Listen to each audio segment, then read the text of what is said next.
We are. That's the first bit I never get with Hangouts, is when you're actually live. It seems to take some time to get started. But Julian Freeman, Stars of Wellbeing. First thing I'm going to say is I keep forgetting to ask people to send questions in to julian@starsofwellbeing.com. So if I get that out of the way right now, then it's done. And then while I'm talking to Victoria Green, who's my fantastic guest today, how did the camera know to switch to you? That was brilliant. Anyway, then you can, when you've got a great question, then send it in, and before the end, which is going to be 45 minutes time, we'll pick them up and answer them as best we can from our wisdom. Now, these journeys, these conversations are all about wisdom, because since before Christmas I've been on an expedition to be more and more in touch with my wisdom, which is kind of a fallacy, because you're always in touch with your wisdom. But let's put that one to one side for a moment.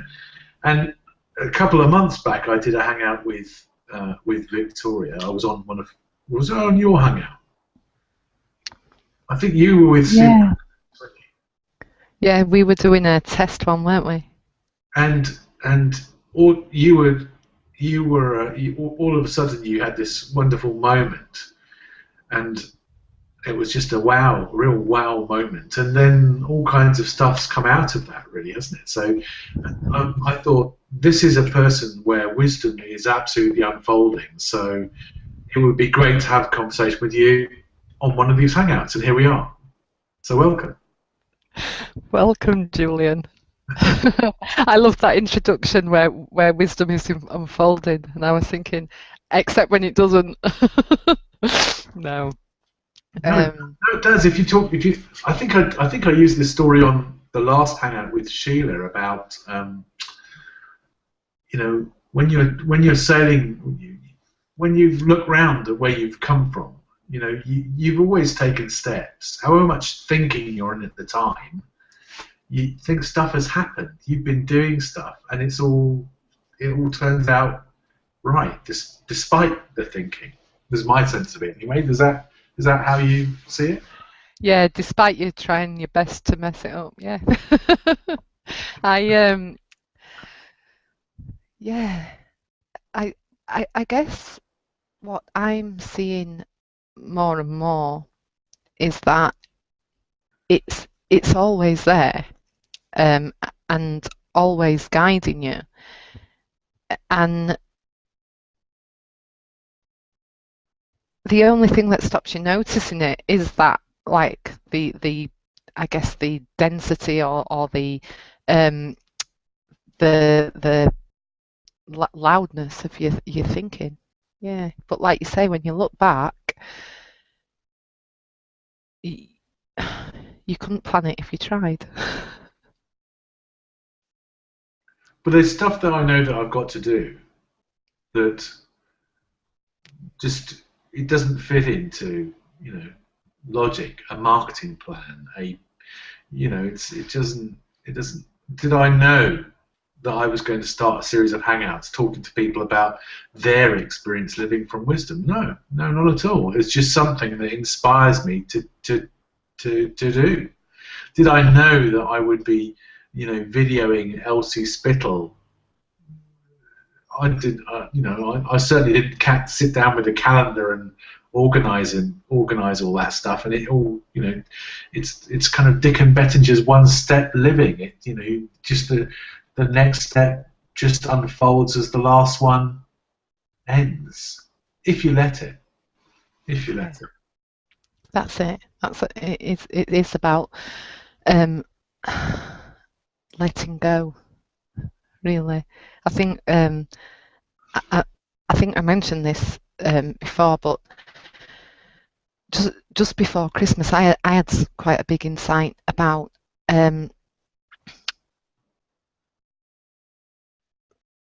wisdom, because I kept getting this glimpse of it, that this mind or energy behind life that people spoke about. I'd get a glimpse of it and get really excited, and it it felt to me that like when I got a glimpse of it, it was as if the whole world was opening up, like full of possibilities. But the instant that happened, I kind of retreated back. So it was like I was locking myself in a cage again, and I had those like sensations quite. I didn't have a clue what was going on, but um, I was having a conversation with somebody, and we were just like deep. I guess we were just like deeply listening, and I wasn't trying to come up with anything. And it occurred to me in that moment that I equated planning with success. I really thought that if you were going to make a success of your life, you had to plan every single detail, and not only did you have to plan it, but you had to get those details right as well. There was a right way to do everything, and that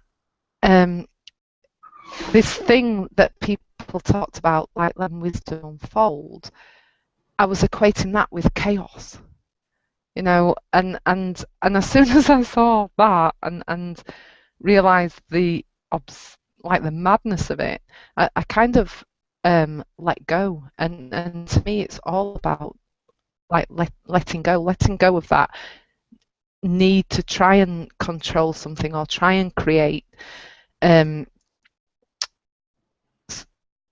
something that you want to make. I work with a lot of people that want to change their diets, and it's the trying and the effort and the thinking that goes into that.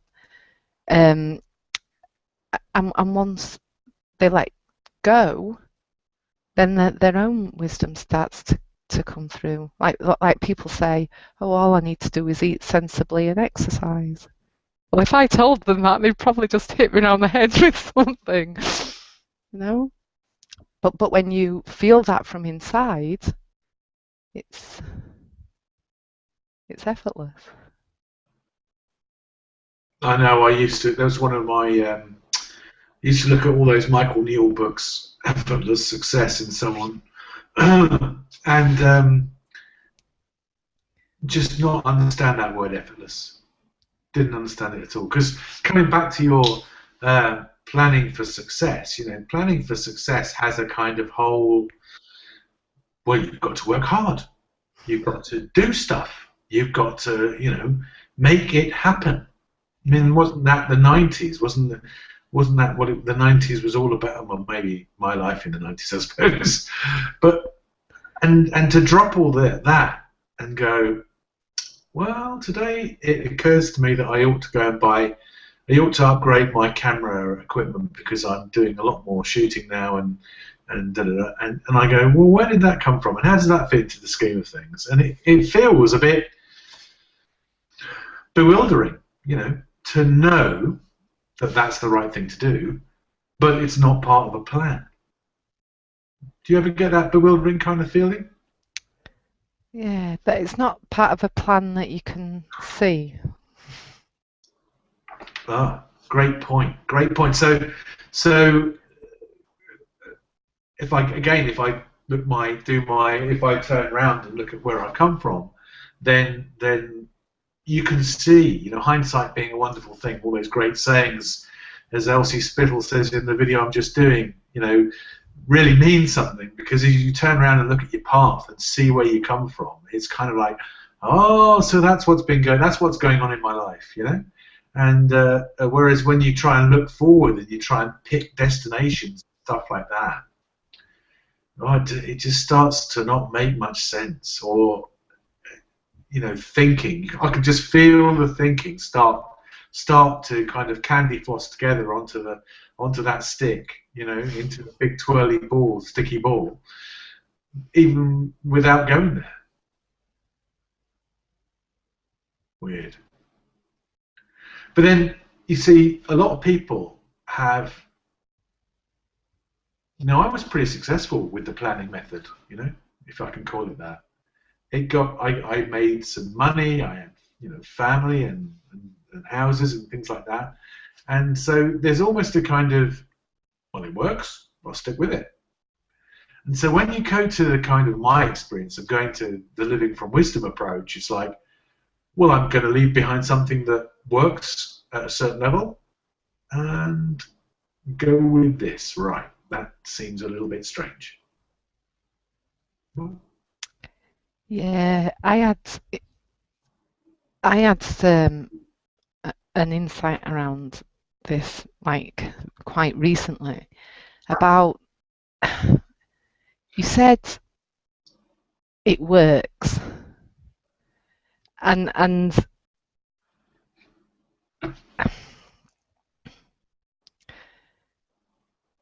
I guess if you're after a specific physical thing, like if you want to earn more money, it does work. You can say, okay, I want to earn more money. What do I need to do? Get a job. That's like, but what I'm sensing more and more is that the things people say they want aren't really the things that they want.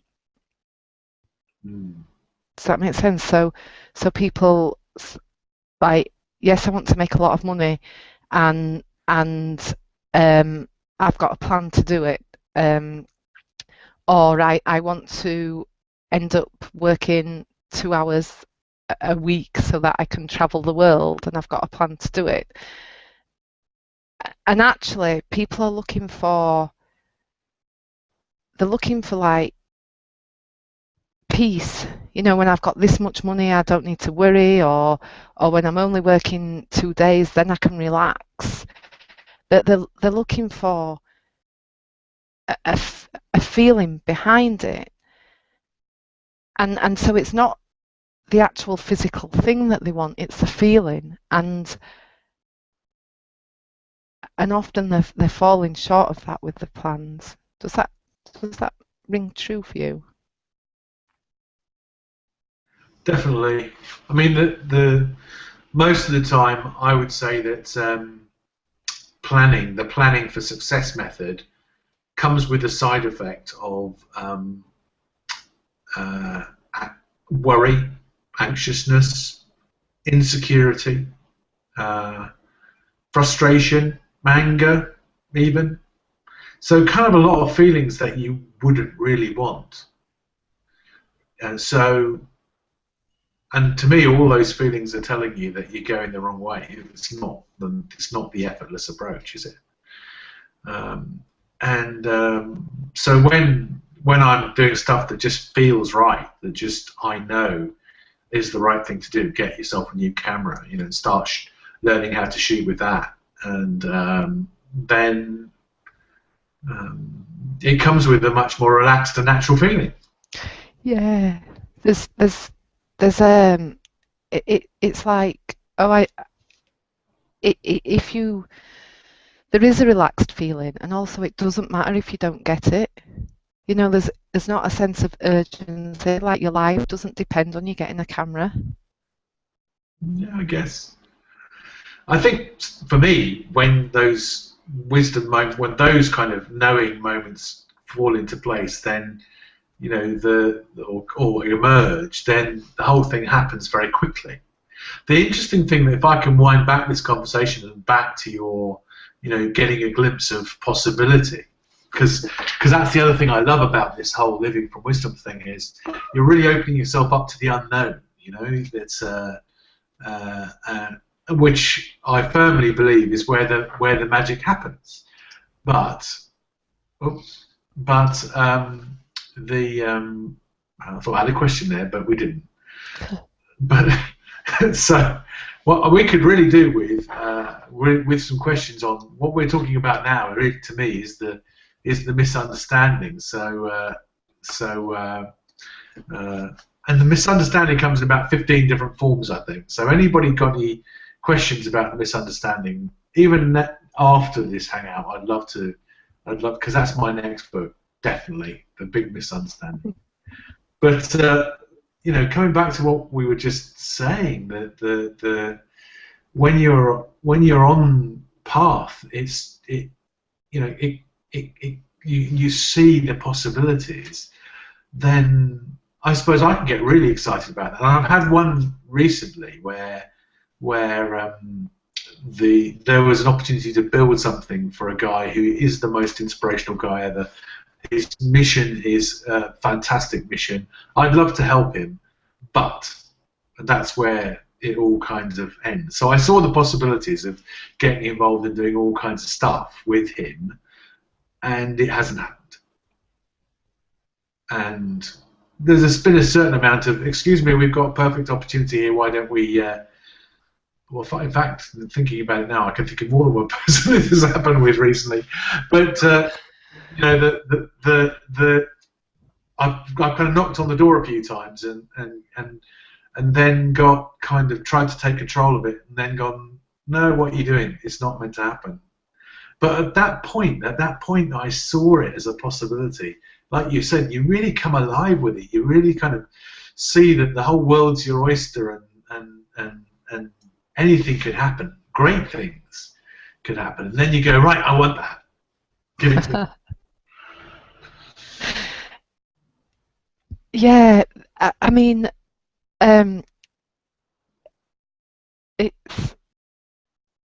it's wondrous. It really is, and I guess it's that holding off, like trying to control it. I mean, I got a glimpse of like coaching up mountains and outdoors in, like, you know, like Machu Picchu and things like that, and you can run away with the excitement of that. And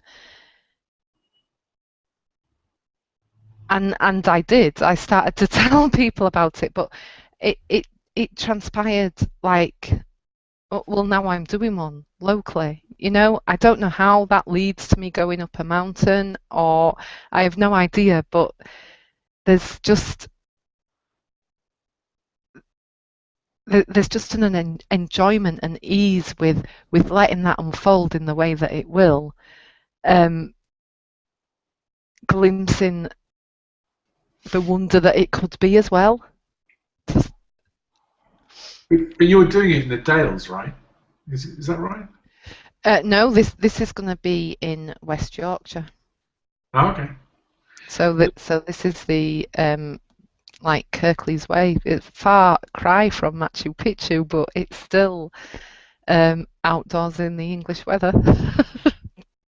I don't know. I went out riding yesterday, and you know, it just reminds me. And I live right next to the Yorkshire Moors and the North Yorkshire coast, and it just reminds me that you don't have to go to Machu Picchu. You know, there is beauty. It's stepping outside my front door, watching the Swifts doing laps of the marketplace, and having a great time. There's just beauty to be uncovered everywhere. So you don't have to go thousands of miles to experience that, which is just an insight. Actually, Julian, I love what you say, because this whole trek is about taking people to quiet, like helping them quieten down, you know, taking them away from the distractions and quietening down so that they can land in that like place where they can hear their wisdom more clearly. And it just struck me that they don't need to do that. You know, they don't need to come on my hike to do that. Those peaceful feelings, that the wonder, the views of life are right here for us all the time. That is true, but this is another angle on the misunderstanding. There is a big tendency to be busy, to be distracted, to be not listening. You know, who is it a Michael Neal or a George Pransky to listen to the piccolo amongst the brass band playing, and you try to listen to that quiet sound that is wisdom amongst all the rest of it. We do that. There seems to be a common thing to do. Get busy, do lots of stuff, and have lots of thinking. And people are almost afraid of quieting down. So and it took me a while, and I do have this my June, for some reason my calendar is quite frantic for June. I don't know why that is, but it seems, it's just sort of slotted into place. But it's something that a lot of people do, and they don't give themselves enough time. Maybe I haven't given myself enough time in June to be listening to my wisdom. But then my wisdom maybe probably put that calendar together in the first place.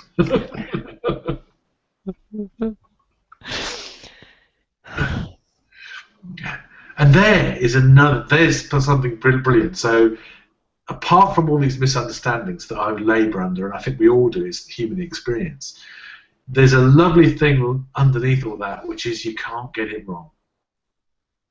No.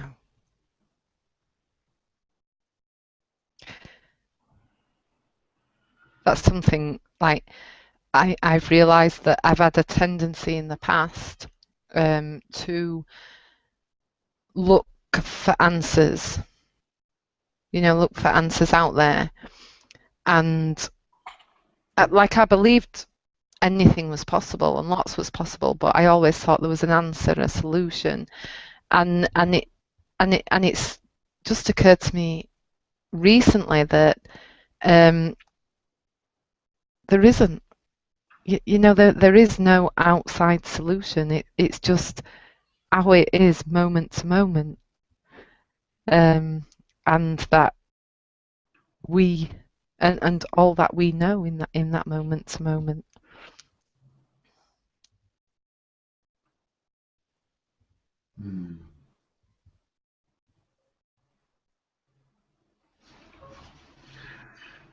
It's like, is life? It's like, James Smart. This was like December 2011, I think it was. And he asked me this question. He said, "How could 2012 be an adventure for you?" And I went, "Adventure? Well, it's just going to be another year of hard grind like the last one. Just going to be lots of busyness and stuff to do and places to go and stuff to get done." And I really didn't see that moment-to-moment thing that you just mentioned. I do. I kind of do now. I think this year is Living from Wisdom, which I started in January, this kind of approach to kind of just seeing what comes and doing that, has been the first time when I've really seen the adventure life is. You don't know what's around the next bend. No. And you can't plan for it. And all the planning you try and do just distracts you from the moment and what's happening right in front of you. Well, I'm back to these misunderstandings again now. Why do people then want security? Why do people want to, this in an ever-changing and uncertain world, why do people want certainty? Why will people sacrifice stuff to have certainty?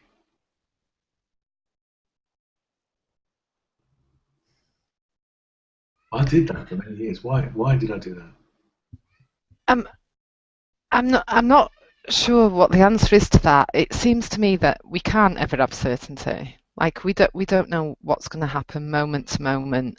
I think we search for a false level of certainty because we're searching for like peace and confidence and because we want to know that everything's going to be okay.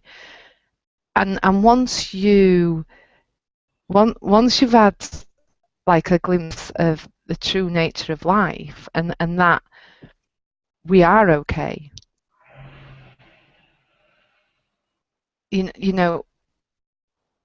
underneath moment to moment we have everything we need to deal with that moment as it occurs. We've got the strength, we've got the resiliency.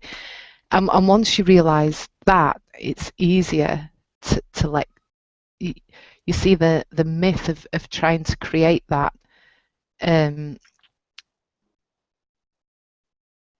with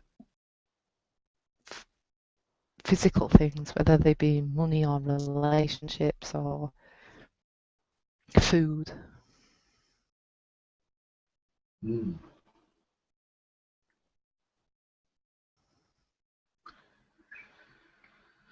So I think I met you. Maybe was it last summer or the summer before that? You just started um, working with Jamie Smart, right? And going discovering the three principles as an understanding of life. How, how has that journey been for you? It's been life changing, really. I can't believe um, it was last summer actually, and to begin with, I just had quite a bit of thinking that just didn't make sense anymore. So I used to be quite an angry person that wanted everything just right, and that all went, but the just trusting in wisdom, and also like trusting that everything will be okay even when you go into the unknown. That's just a fantastic place to be, and way to live your life from. I've had, and anybody, I was reading about the principles before I started Jamie's course, and I thought I understood it. But there's something about working with people and connecting with them, and getting into those quiet spaces with less thinking, that really allows your own insights to it just lets you see them more clearly, and so I've witnessed insights in other people. I've had like many myself, and it's just changed the way I approach life. I was a juice therapist, and I used to work with people and tell them what to eat and drink, which never went very well. But now it makes more sense to me to listen and help them drop a lot of that thinking, so that they can discover their own ways about what they want to do and how they should do it. Mm. Sounds quite different. Quite a change. Yeah, it is. I mean, um, I've had conversations with people, and they just don't go where you would ever try and plan them. We talk about careers and things like that as well, but and my life, like I'm going on a trek, and when I first spoke about this, I was planning it with somebody else, and that seemed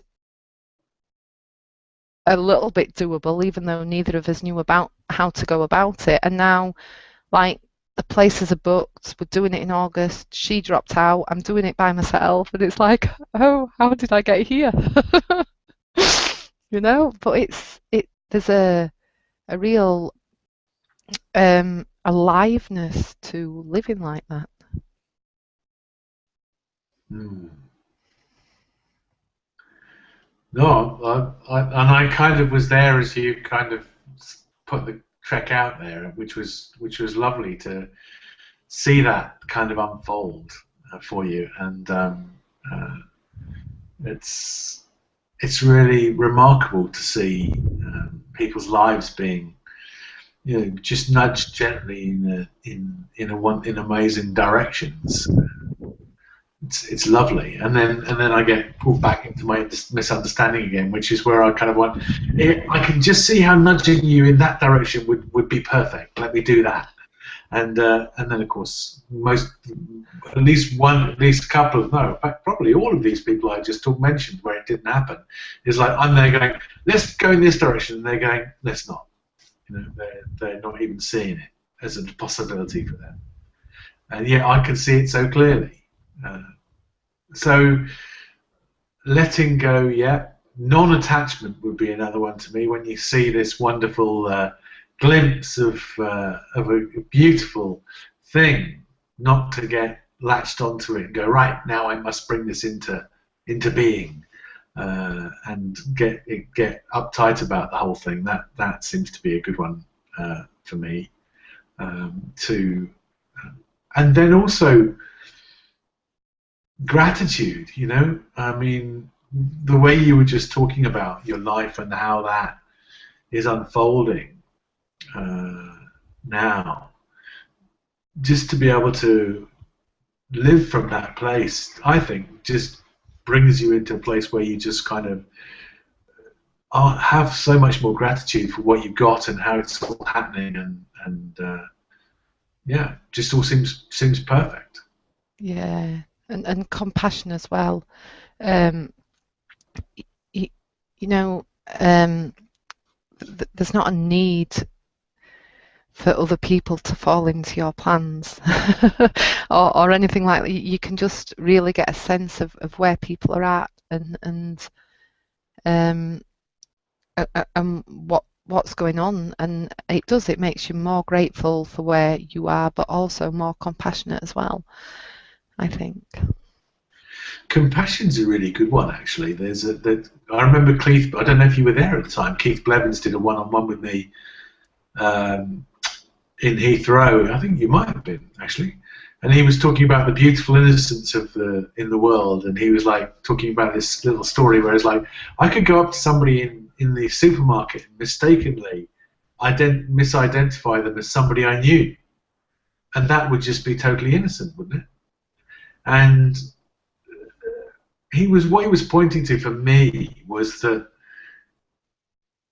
quite often we think things happen for a reason when they don't. It's just some innocent mistake. It's just, Yeah. the water didn't flow that way around the rock or the way you were expecting it to flow. It's just happens, and I think that's beautiful to be, not caught up in that. To know, and that's where the compassion comes from for me, because then you can see people's actions as, rather than it being a big conspiracy theory and everybody's out to get you, to, it's just an innocent mistake, it's just an innocent misunderstanding, it's just, and then you can drop that feeling, you can let it go. Yeah.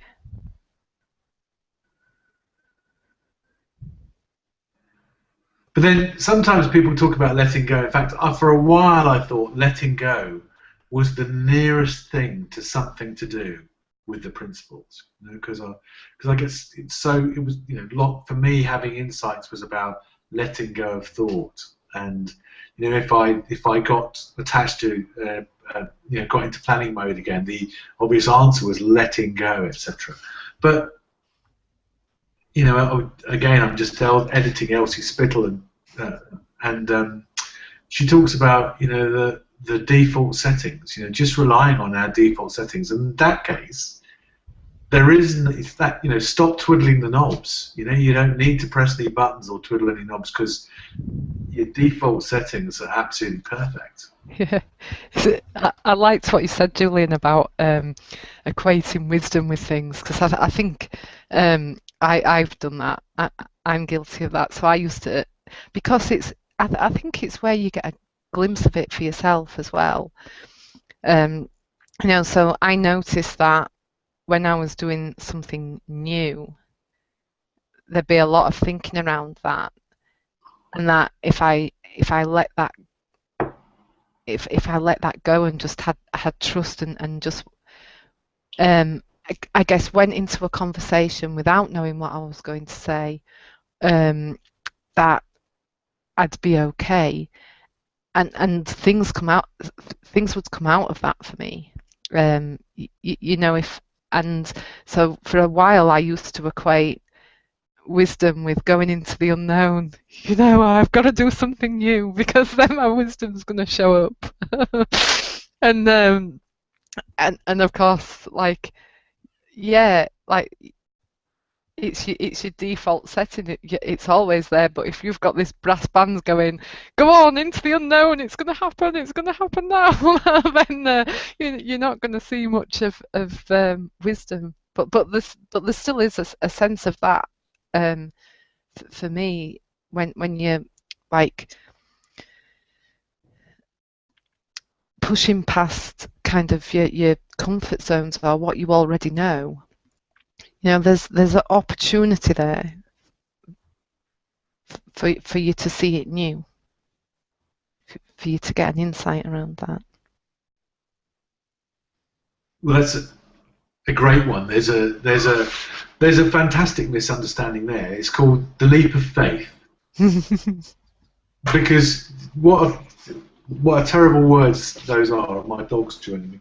What terrible words those are, because it sounds like, you know, you've got to make some really dangerous, you know, take some really dangerous steps, like you're going to do some massive extreme sport or something, the most extreme of sports maybe.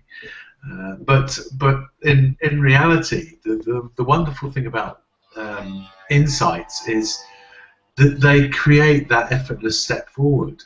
You know, you just put your foot where it's natural for it to go. It seems to me, anyway, and then there is no leap of faith. Yeah.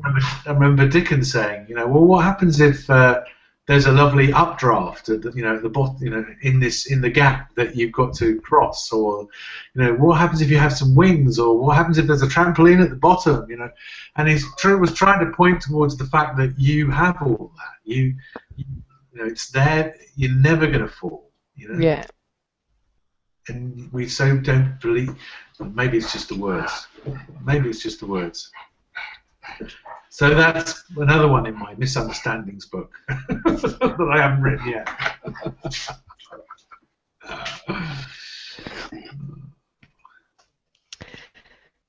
So what do you think? What's next for you then?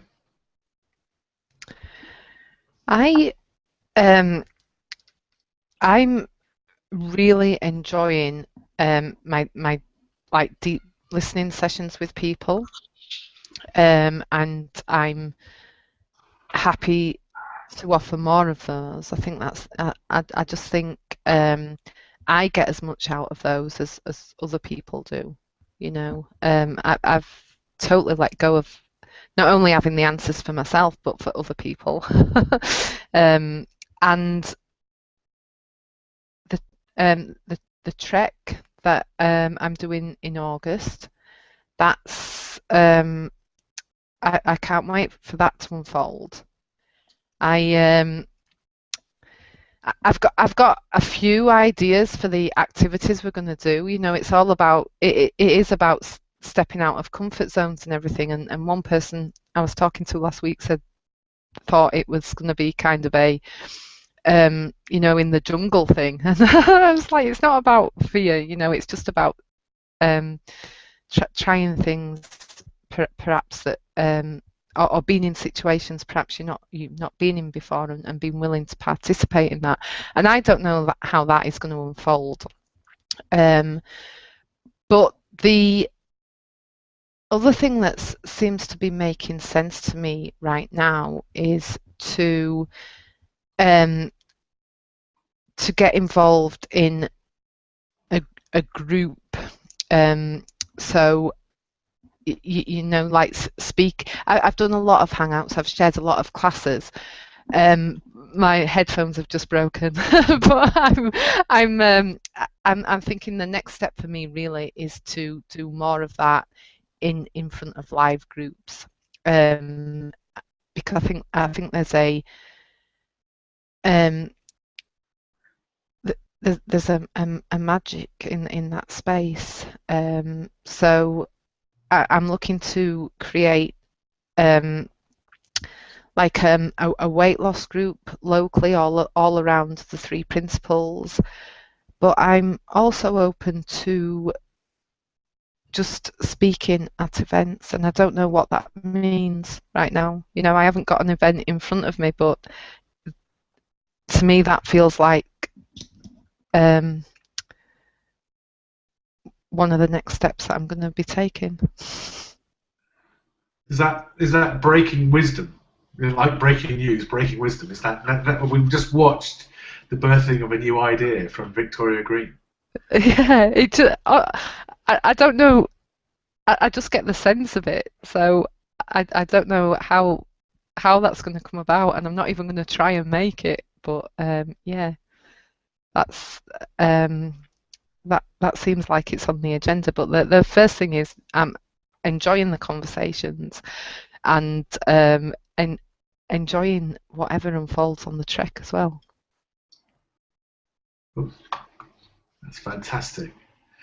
You see, I've got the thing that's unfolding for me a bit is that I've got this product called Living from Wisdom, and it was started off by I managed to, God knows how, I managed to persuade Dick and Bettinger to come over and do something in the Northeast, because the Northeast is, to my mind, is an area where the principles hasn't really been started, and there's big mindset up here of kind of no, life's here, not here, you know, and they settle for something less, and so I got him over, shot that, put it onto an online membership site, and it's kind of, well, maybe I'm doing myself a disservice, but it hasn't, rocketed forward, and I think part of that was because there seems to be a real momentum now for the principles, and people wanting to understand it and it getting out there and so on,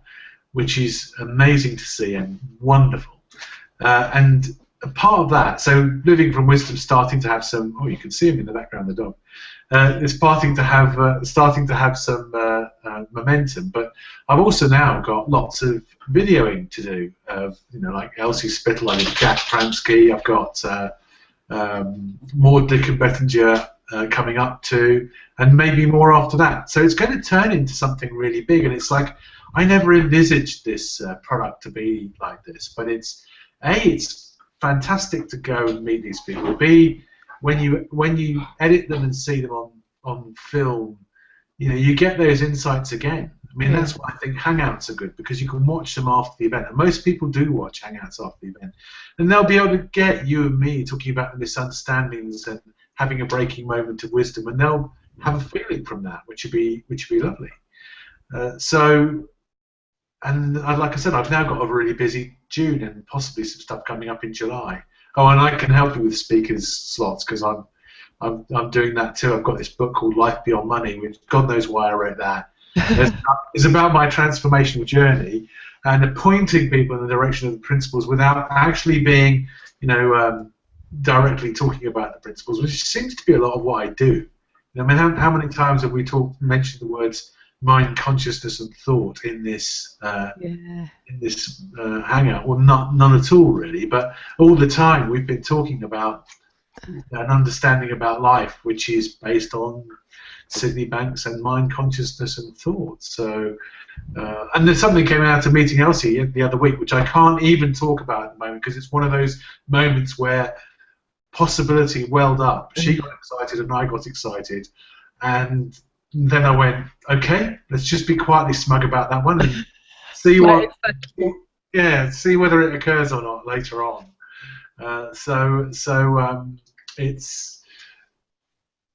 It's all leading me in a fantastic direction. I still get the insecure thinking from time to time about where's the plan for this, and what does that mean for my bank balance and all those kind of good things. But it's just a wonderful things that I'm doing. I'm really enjoying it. So can't ask for more than that. Definitely not. I've got to say I'm enjoying the uncertainty of life. Probably for the first time I can remember since a child, probably.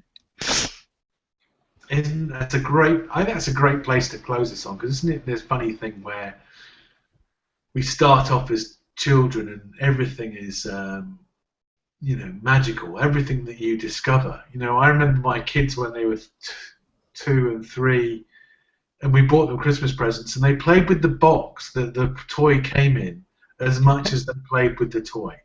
You know, just the simplest things were magical. And then we go off and get taught and conditioned into all this stuff that we should be expecting and creating and all the rest of it. And just to come back to that simplicity. And that wonder. Fantastic. Well, I knew it was a perfect thing to have you on, and thank you so much. I also didn't ask the right questions to people because nobody can come back with a question. So the questions I would love to get from everybody is about the misunderstandings. Where are you seeing the misunderstandings, and where are you seeing the wonder? Let's use Victoria's term, because that's a brilliant term. Where are you seeing the wonder in your life? That's fantastic. And yeah, if you haven't watched this before, you can just sign up to in the box next door to where you're watching the Hangout, to the newsletter, and you'll get to hear about all the rest of them and everything else we're doing. And Living from Wisdom is going to be a humongous product, and right now it's absolutely stupidly cheap. So I'd sign up for it now, because then when everybody gets added later, you'll still have it all. Because at some point I'm going to be smart and put the price up, but there you go. At the moment I'm not. It hasn't occurred to me. and just let me ask you a question, Victoria, before you go, about your conversations. Do you do that in person, on Skype? How do you do it? The majority are on Skype. These are like 2-hour deep listening conversations. Some of them are in person as well. But if anybody's interested in one of those, I'm kind of tied up for the next few weeks, but towards the end of June, then all they have to do is send me a message. You know, they can get me on Facebook, Victoria Green, or they can email at vicstar, VICSTAR @btinternet.com, and they can find out more about them. Fantastic. I didn't, until you mentioned them today, I didn't even know you were doing that. So, hey, that was worth talking about, eh? Yeah, definitely. Terrific. All right. Well, you have a lovely day, and thank you very much for being on the Hangout. Thank you for having me. It's been fun. All have right. a good day. The dog needs a walk. See you later.